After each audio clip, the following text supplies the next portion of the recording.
નમસ્કાર મિત્રો, હું રાજેશ ભાસ્કર આપ સૌનું યુટ્યુબમાં આપણી આ ચેનલ પર સ્વાગત કરું છું. મિત્રો, આજે આપણે તારીખ 22 ફેબ્રુઆરી 2025ના કેટલાક મોસ્ટ ઇમ્પોર્ટન્ટ કરંટ અફેર અને અગાઉની પરીક્ષામાં પૂછાયેલા કેટલાક ઇમ્પોર્ટન્ટ પ્રશ્નો વિશે ડિટેલમાં ચર્ચા કરીશું, જે આપને આવનારી પરીક્ષા માટે ખૂબ જ ઉપયોગી સાબિત થશે. તો મિત્રો, આપ આ ચર્ચા સાથે જોડાઈ રહેજો અને વિડીયોને પહેલેથી લઈને છેલ્લે સુધી પૂરેપૂરો જોવાનો આગ્રહ રાખજો. તો ચલો મિત્રો, શરૂ કરીએ. શરૂઆત કરતાં પહેલાં જણાવી દઉં કે જો તમારે આપણી આ યુટ્યુબ ચેનલને સબસ્ક્રાઈબ કરવાનું હજી પણ બાકી હોય તો ચેનલને સબસ્ક્રાઈબ કરજો, નોટિફિકેશન બેલ આઇકોનને પ્રેસ કરીને, અને જો તમને વિડીયો પસંદ આવે તો વિડીયોને લાઈક કરજો અને તમારા જેટલા પણ મિત્રો છે બધા મિત્રો જોડે આ વિડીયોની લિંકને શેર કરજો. તો શરૂઆત કરીએ. સૌપ્રથમ જોઈશું અગાઉની પરીક્ષામાં પૂછાયેલા સામાન્ય વિજ્ઞાનના પ્રશ્નો, જેના જવાબો તમારે મને કમેન્ટ બોક્સમાં લખીને જણાવવાના છે. વિડીયોના લાસ્ટમાં જ્યારે હું તમને આ દરેક પ્રશ્નના જવાબ જણાવું ત્યારે તમારે ચેક કરવાનું છે કે તમે આપેલા પ્રશ્નોના જવાબમાંથી કેટલા પ્રશ્નોના જવાબ છે એ સાચા છે, અને જેટલા પણ પ્રશ્નો જવાબ સાચા છે એનો આંકડો તમારે કમેન્ટમાં લખવાનો કે 10માંથી આટલા સાચા છે. ડેઇલી જીકે ટેસ્ટમાં રોજ આપણે 10 પ્રશ્નો પૂછીએ છીએ, જેમાંથી 5 પ્રશ્નો સામાન્ય વિજ્ઞાનના હોય છે. બાકીના જે 5 પ્રશ્નો છે એ ગુજરાતના ઇતિહાસના હોય છે. તો તમે તમારા આન્સર આપો નીચે કમેન્ટ બોક્સમાં, અને હું આજના કરંટ અફેરનો પ્રથમ પ્રશ્ન છે એની શરૂઆત કરું છું. આજનો પ્રથમ પ્રશ્ન છે, તાજેતરમાં ગુજરાતના કયા શહેરમાં ઓપન ગોલ્ફ ચેમ્પિયનશિપ 2025નું આયોજન કરવામાં આવ્યું હતું? તો જવાબ આવશે અમદાવાદમાં. કઈ જગ્યાએ? અમદાવાદમાં. તો Gujarat open golf championship 2025 A glad 1 golf resort and club છે ત્યાં શરૂ થઈ અને 21 ફેબ્રુઆરી સુધી ચાલી. એકચ્યુઅલી આ ક્યાં આવેલું છે? તો અમદાવાદની અંદર સાણંદ છે ને, ત્યાં સાણંદમાં આવેલું છે, સાણંદ હાઈવે પર. અને 1 કરોડ રૂપિયાની ઇનામી રકમ ધરાવતી આ ટુર્નામેન્ટ એમાં ટોટલ 54 હોલમાં યોજાઈ. આ મેદાનમાં કુલ 126 ખેલાડીઓએ ભાગ લીધો, જેમાં 123 વ્યાવસાયિક અને 3 એમેચ્યોર ખેલાડીઓ હતા. આ કાર્યક્રમ સાથે ગુજરાત ટુરિઝમનું જોડાણ ગુજરાતના ટોચના ગોલ્ફિંગ સ્થળોમાંના એક ગ્લેડ ફોરેસ્ટ ગોલ્ફ રિસોર્ટ અને ક્લબને પ્રોત્સાહન આપવાની એક ઉત્તમ તક રજૂ કરે છે. ગુજરાત ટુરિઝમ અને પીજીટીઆઈ વધુ એક સફળ કાર્યક્રમનું આયોજન કરીને તેને પરસ્પર લાભદાયી ભાગીદારી ચાલુ રાખવા આતુર છે. બરાબર છે.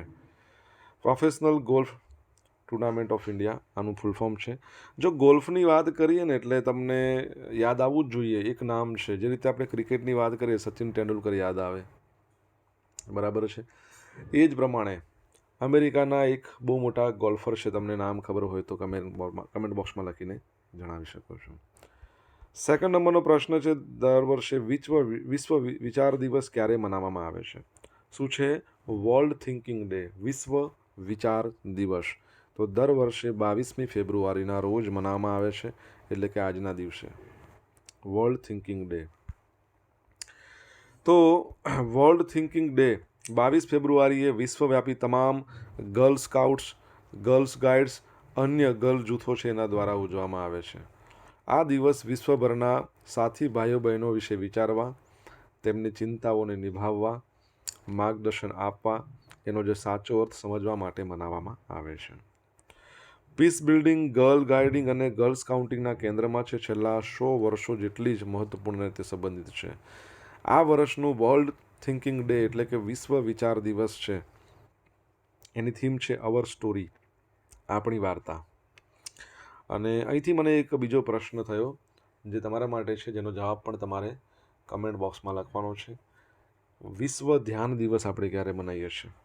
કમેન્ટ બોક્સમાં લખો જો તમને આન્સર આવડતો હોય તો. નવા ફાસ્ટેગ બેલેન્સ વેલિડેશનના નવા નિયમો અમલમાં આવ્યા છે. તો નેશનલ પેમેન્ટ કોર્પોરેશન ઓફ ઇન્ડિયાએ ટોલ વસૂલાત માટે નવા નિયમો જાહેર કર્યા, જે 17 ફેબ્રુઆરીથી અમલમાં આવી ગયા છે. આ ફેરફારો એનો ઉદ્દેશ ટોલ ટેક્સ વસૂલાતને સુવ્યવસ્થિત કરવાનો, મુસાફરો માટે સીમલેસ અનુભવો સુનિશ્ચિત કરવાનો છે. જો આ નિયમોનું પાલન કરવામાં ન આવે તો વપરાશકર્તાને બમણી ટોલ ફી ચૂકવવી પડી શકે છે. પહેલું છે 60 મિનિટનો સમય. જો કોઈ ફાસ્ટેગ ટોલ પ્લાઝા પર પહોંચવાના 60 મિનિટ પહેલાં અપૂરતા બેલેન્સને કારણે જો બ્લેકલિસ્ટ થયું હોય, ફાસ્ટેગ હોટલિસ્ટ હોય કે નિષ્ક્રિય હોય, તો તેને હવે આ સ્થિતિમાં 60 મિનિટથી વધુ સમય સુધી ચાલુ રહે તો ટોલ પ્લાઝા પર જે પણ ટ્રાન્ઝેક્શન છે ફેલ થશે. એટલે જો તમે ટોલ પ્લાઝા પર પહોંચવાના થોડા સમય પહેલાં રિચાર્જ કરાવો છો તો પણ 60 મિનિટનો સમયગાળો પૂરો ન થયો હોય તો ટ્રાન્ઝેક્શન ફેલ થાય. એટલે સાદી ભાષામાં 1.5 કલાક, આમ તો અહીંયા 60 મિનિટ કીધી છે પણ 1.5 કલાક પહેલાં તમારે ફાસ્ટેગ રિચાર્જ કરાયેલું હોવું હોય તો સારું રહે. 60 મિનિટ કીધું છે, 60 મિનિટ પહેલાં હોવું જોઈએ. બીજું 10 મિનિટનો સમય. આવું શાના કારણે થયું હશે? કેમ કે ઘણા બધા લોકો ટોલ ટેક્સ પર પહોંચે ને પછી રિચાર્જ કરાવતા હોય છે, એટલે એમાં સમય બધાનો બગડતો હોય છે.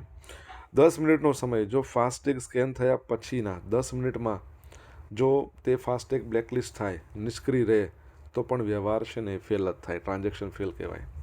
નેશનલ પેમેન્ટ કોર્પોરેશન ઓફ ઇન્ડિયાની વાત કરીએ, 2008માં એની સ્થાપના થઈ અને તમારે એના MD CEO કહેવાના છે. નોન એક્ઝિક્યુટિવ ચેરમેન તો અજય ચૌધરી છે. MD CEO કોણ છે તમને ખબર હોય તો કહો. આ પેટીએમ ક્યાં, આપણું જે UPI છે ને, યુનિફાઈડ પેમેન્ટ ઇન્ટરફેસ, એ પણ આના અંતર્ગત આવે છે. બરાબર, આગળ વધીએ. મિત્રો, વિડીયો પસંદ આવ્યો હોય, ભણવાની મજા આવી હોય તો વિડીયોને લાઇક કરો, તમારા મિત્રો જોડે વિડીયોની લિંકને શેર કરો. આપણી બંને યુટ્યુબ ચેનલ રાજેશ ભાસ્કર 2ને સબસ્ક્રાઈબ કરો, નોટિફિકેશન બેલ આઇકોનને પ્રેસ કરીને. જો તમારે ડેલી કરંટ અફેરની PDF જોઈતી હોય તો આપણી ટેલિગ્રામ ચેનલને જોઈન કરો. લિંક વિડીયોની ડિસ્ક્રિપ્શનમાં આપેલી છે. બરાબર છે, ઓકે. અહીંયા તમને PDF તો મળશે જ, સાથે પોલ્સ પણ રમવા મળશે. તાજેતરમાં એશિયન ડેવલપમેન્ટ બેંકના પ્રમુખ કોણ બન્યા છે? તો જવાબ આવશે મસાટો કાન્ડા. કોણ છે? મસાટો કાન્ડા. તો જાપાનના વડાપ્રધાન અને નાણામંત્રીના વિશેષ સલાહકાર 59 વર્ષીય મસાટો કાન્ડા એશિયન ડેવલપમેન્ટ બેંકના બોર્ડ ઓફ ગવર્નર્સે સર્વાનુમતે એમના 11મા પ્રમુખ તરીકે ચૂંટ્યા છે. તેઓ 24 જાન્યુઆરી 2025ના રોજ મસાત્સુગુ અસાકાવાના સ્થાને પદ સંભાળશે. લગભગ 4 દાયકાનો અનુભવ છે શ્રી કાન્ડા.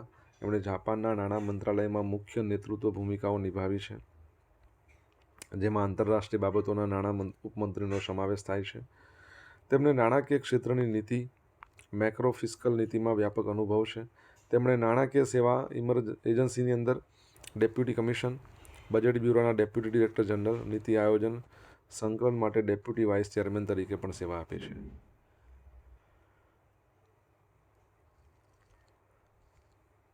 ઓગણીસો 87માં એમણે ટોક્યો યુનિવર્સિટીમાંથી કાયદાની સ્નાતકની પદવી મેળવી.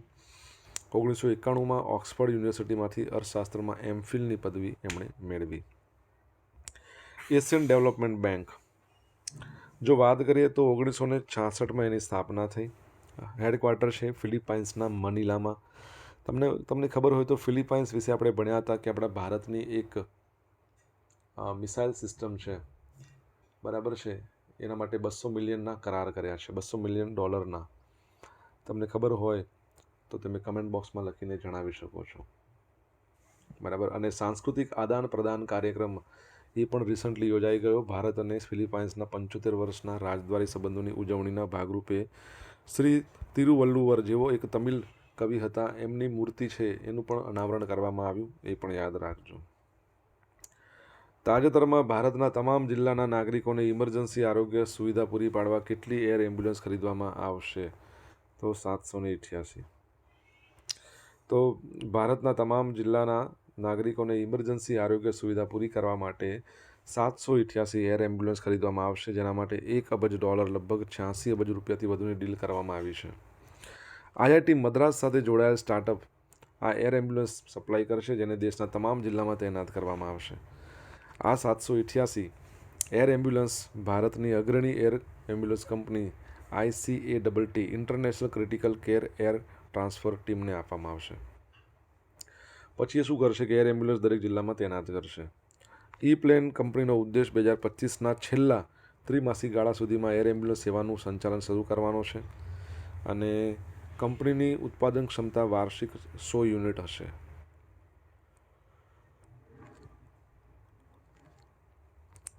આઈઆઈટી મદ્રાસના પ્રોફેસર અને ઈ પ્લેનના સ્થાપક સત્ય ચક્રવર્તી એર એમ્બ્યુલન્સ સંબંધિત વિવિધ જરૂરિયાતો માટે $10 કરોડ આશરે 860 કરોડની રકમ એકત્ર કરવાનો પ્રયાસ કરી રહ્યા છે. અત્યાર સુધીમાં કંપનીએ રોકાણકારો પાસેથી $2 કરોડ એકત્ર કર્યા છે. આઈઆઈટી મદ્રાસની વાત કરી, તમને ખબર છે આઈઆઈટી મદ્રાસના જે ચેરમેન છે એમનું નામ શું છે? આઈઆઈટી મદ્રાસે એક 3D પેપર વિકસાવ્યું જે ફક્ત અડધી મિનિટમાં દૂધમાં થતી ભેળસેળ શોધી શકે.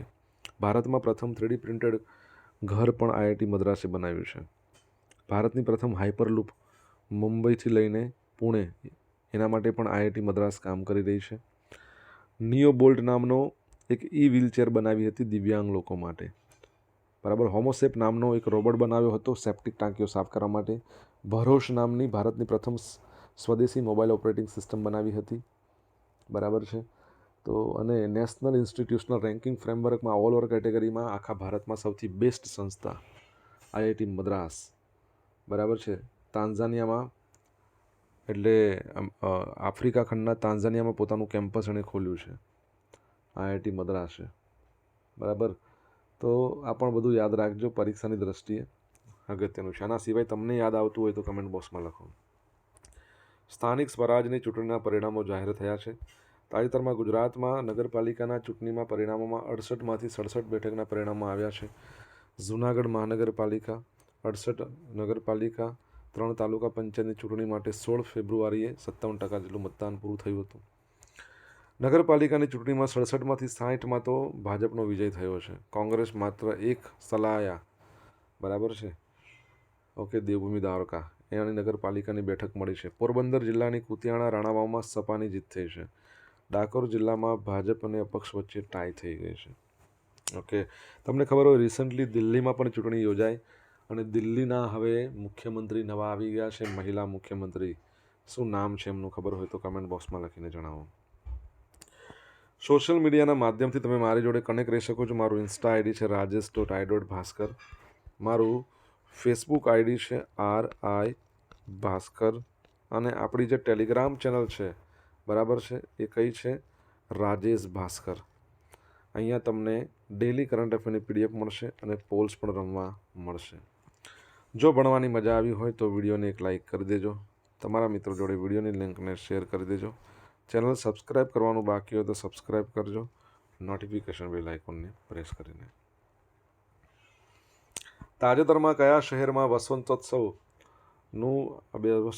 2025નું આયોજન કરવામાં આવ્યું છે? તો જવાબ આવશે ગાંધીનગરમાં. તો રમતગમત, યુવા અને સાંસ્કૃતિક પ્રવૃત્તિનો વિભાગ ગુજરાત સરકાર અંતર્ગત કમિશનર શ્રી યુવક સેવા અને સાંસ્કૃતિક પ્રવૃત્તિઓની કચેરી ગાંધીનગર ઉપરાંત ભારતીય સાંસ્કૃતિક સંબંધ પરિષદ અને પશ્ચિમ ક્ષેત્રના સાંસ્કૃતિક કેન્દ્ર ઉદયપુરના સહયોગથી વસંતોત્સવ 2025નું ભવ્ય આયોજન થવા જઈ રહ્યું છે. ગુજરાતના પાટનગર ગાંધીનગરમાં આ વર્ષે 21મી ફેબ્રુઆરીથી 2 માર્ચ દરમિયાન સંસ્કૃતિ કુંજ ગાંધીનગર ખાતે 10 દિવસ સુધી કલા અને સંસ્કૃતિનો આ મહોત્સવ યોજાશે.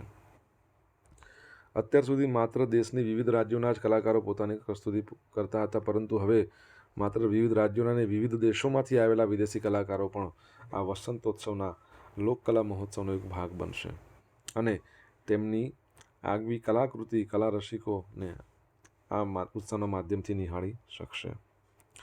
ઓકે. તો આ યાદ રાખજો. તો 21મી તારીખે ગઈકાલથી શરૂ થઈ ગઈ છે. 21 ફેબ્રુઆરી ગઈકાલે કયો દિવસ હતો? કમેન્ટમાં લખો ખબર હોય તો. સોમનાથ મહોત્સવ. ગુજરાતમાં સૌપ્રથમ વખત યોજાનાર સોમનાથ મહોત્સવમાં પદ્મશ્રી, પદ્મભૂષણ, પદ્મવિભૂષણથી સન્માનિત ભારતીય કલાકારો દ્વારા નૃત્ય સંગીત મહોત્સવ મનાવવામાં આવશે. હવે આ મહોત્સવનું આયોજન આપણા મુખ્યમંત્રી ભૂપેન્દ્ર પટેલના હસ્તે 24 ફેબ્રુઆરીના રોજ સાંજે 7 વાગે થશે. હજુ તો કાલે ને પરમ દિવસે, બરાબર છે, સોમવારે થશે. કાલે રવિવાર છે ને.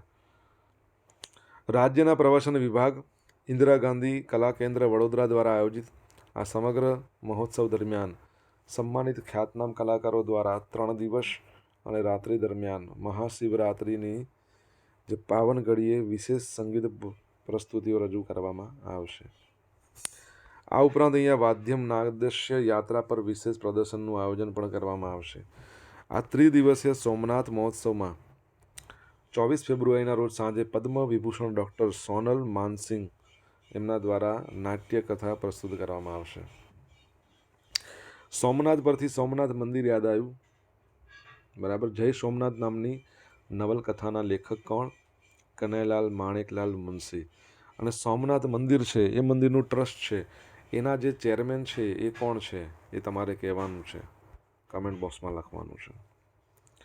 હવે મિત્રો જોઈશું અગાઉની પરીક્ષામાં પૂછાયેલા સામાન્ય વિજ્ઞાનના પ્રશ્નો. પહેલો પ્રશ્ન, યકૃત અને બરોળ મોટા થવા એ કયા રોગનું લક્ષણ છે? ટાઇફોઇડમાં. યકૃત અને બરોળ. ઇબોલા રોગ શાનાથી ફેલાય છે? વાયરસથી. માંસાહારી ખાદ્ય સામગ્રીના પેકિંગ પર કયા રંગની નિશાની હોય છે? લાલ. શાકાહારી પર લીલો. મેઘધનુષની રચનામાં પ્રકાશની કઈ ઘટના ભાગ ભજવતી નથી?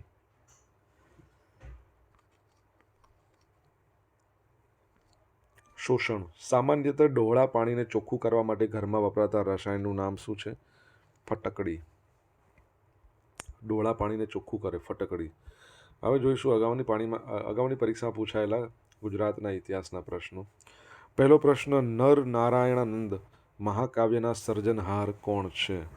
વસ્તુપાલ. ગાંધીજી 1917થી 19 અમદાવાદમાં સંઘર્ષ શરૂ કર્યો, એમાં કોનો સમાવેશ થાય છે? ઔદ્યોગિક કામદારો. નવજીવન માસિક કોણે શરૂ કર્યું હતું? તો ઇન્દુલાલ. વિનોદ કિનારીવાલા હાથમાં તિરંગો ઝંડો લઈને સ્વાતંત્ર્ય સંગ્રામમાં કયા સ્થળે ગોળીઓથી વિંધાઈ શહીદ થયા હતા? ગુજરાત કોલેજ. ગુજરાતનું સિંધુ ખીણની સંસ્કૃતિનું સ્થળ રોજડી કયા જિલ્લામાં છે? રોજડી. તો યાદ રાખજો, રાજકોટમાં છે. ક્યાં છે? રાજકોટમાં. હવે મિત્રો જોઈશું ગઈકાલે પૂછેલા પ્રશ્નોના જવાબ. પહેલો પ્રશ્ન, તાજેતરમાં દિલ્હી ખાતે આયોજિત સ્કોચ 100 સમિટમાં ગુજરાતના આરોગ્ય વિભાગને કઈ 2 કેટેગરીમાં એવોર્ડ મળ્યો છે? ગોલ્ડ કેટેગરીમાં. બરાબર છે. ઓકે. એક તો છે સ્કૂલ હેલ્થ રાષ્ટ્રીય બાલ સ્વાસ્થ્ય કાર્યક્રમ, બરાબર છે. આના અમલીકરણ માટે જે કામ કર્યું છે, પેલા હેલ્થ કાર્ડ જે આપ્યા છે ને, હેલ્થ કાર્ડ, એના માટે. અને એક કોકલિયર ઇમ્પ્લાન્ટ, 2 વસ્તુ. તાજેતરમાં કોને નવા ચૂંટણી કમિશનર તરીકે નિયુક્ત કરવામાં આવ્યા છે? જ્ઞાનેશ કુમાર 26મા નંબરના નવા ચીફ ઇલેક્શન કમિશનર બન્યા, ભારતના રાજીવ કુમારની જગ્યાએ આવ્યા. હવે મિત્રો આજે પૂછેલા પ્રશ્નનો જવાબ જોઈશું. પહેલો પ્રશ્ન, ગોલ્ફનું નામ લો એટલે તમને યાદ શું આવે? Tiger Wood. Tiger Woods. Second પ્રશ્ન, વિશ્વ ધ્યાન દિવસ આપણે ક્યારે મનાવીએ છીએ? 21 ડિસેમ્બર. ત્રીજો પ્રશ્ન, નેશનલ પેમેન્ટ કોર્પોરેશન ઓફ ઇન્ડિયાના MD CEOનું નામ શું છે? દિલીપ આસબે. ચોથો પ્રશ્ન, ફિલિપાઇન્સ છે એ ભારત પાસેથી $200 મિલિયન આકાશ એર મિસાઇલ સિસ્ટમ ખરીદશે. પાંચમો પ્રશ્ન, IIT મદ્રાસના ચેરમેન પવન કુમાર ગોયંકા. છઠ્ઠા નંબરનો પ્રશ્ન, દિલ્હીના અત્યારે હાલમાં નવા CM બન્યા છે, કોણ છે? રેખા ગુપ્તા. સાતમા નંબરનો પ્રશ્ન, 21મી ફેબ્રુઆરીએ આપણે કયો દિવસ મનાવીએ છીએ? તો આંતરરાષ્ટ્રીય માતૃભાષા દિવસ. આઠમા નંબરનો પ્રશ્ન, સોમનાથ મંદિર ટ્રસ્ટ, એના ટ્રસ્ટના જે ચેરમેન છે કોણ છે? આપણા હાલના વડાપ્રધાન શ્રી નરેન્દ્ર મોદી સાહેબ છે. ઓકે. હવે મિત્રો જોઈશું ગઈકાલના કરંટ અફેરમાંથી પૂછેલા કેટલાક ઇમ્પોર્ટન્ટ પ્રશ્નો, જેના જવાબો તમારે કમેન્ટમાં લખવાના છે. પહેલો પ્રશ્ન, તાજેતરમાં ગુજરાતની કેટલી GMERS આ સંલગ્ન હોસ્પિટલમાં અત્યાધુનિક નવીન હાઈ-એન્ડ માઇક્રોસ્કોપ ઉપલબ્ધ કરાવવામાં આવ્યા છે? જવાબ આવડે તો કમેન્ટમાં લખજો. બીજો પ્રશ્ન, રેખા ગુપ્તા દિલ્હીના કેટલામાં મહિલા મુખ્યમંત્રી બની ગયા? જવાબ આવડે તો કમેન્ટ બોક્સમાં લખજો. તો મિત્રો આ હતા આજના દિવસના કેટલાક મોસ્ટ ઇમ્પોર્ટન્ટ કરંટ અફેર્સ. સાથે આપણે જોયું અગાઉની પરીક્ષામાં પૂછાયેલા કેટલાક ઇમ્પોર્ટન્ટ પ્રશ્નો એના જવાબોની સાથે.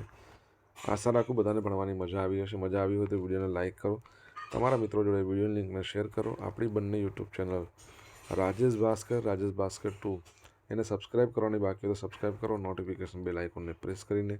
તો મિત્રો thank you so much for watching this video. Have a nice day. જય હિન્દ, જય ભારત, જય જય ગરવી ગુજરાત.